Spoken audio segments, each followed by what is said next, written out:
Senate Democratic leader Harry Reid attacked you this week, saying radical Republicans are trying to hold these kids ransom. And then he said this. Had we done comprehensive immigration reform, we wouldn't be having this issue.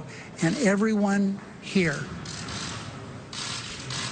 the border is secure. Senator, your reaction?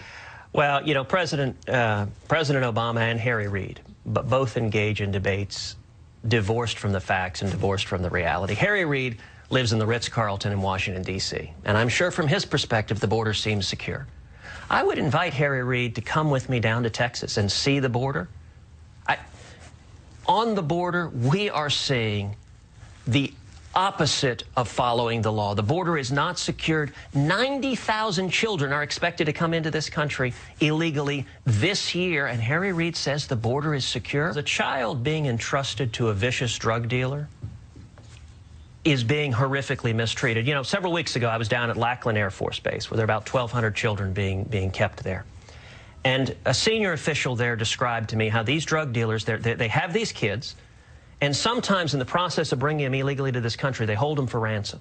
And they reach out to the families, they say, send more money. And if families won't send money, horrifically, they're cutting off body parts and sending it back to the families. And they're forcing little boys and little girls, they're putting a gun to the back of their head.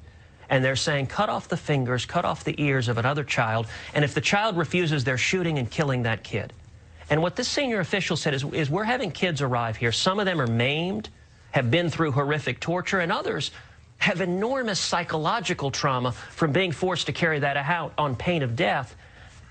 Continuing this regime where tens of thousands of kids are being brutalized by drug dealers is not humane, it's not compassionate, and that's what Harry Reid and the Democrats want to do. They don't want to fix the problem. They want to keep having children come in a situation where they're brutalized. That doesn't make any sense, and it's not consistent with rule of law.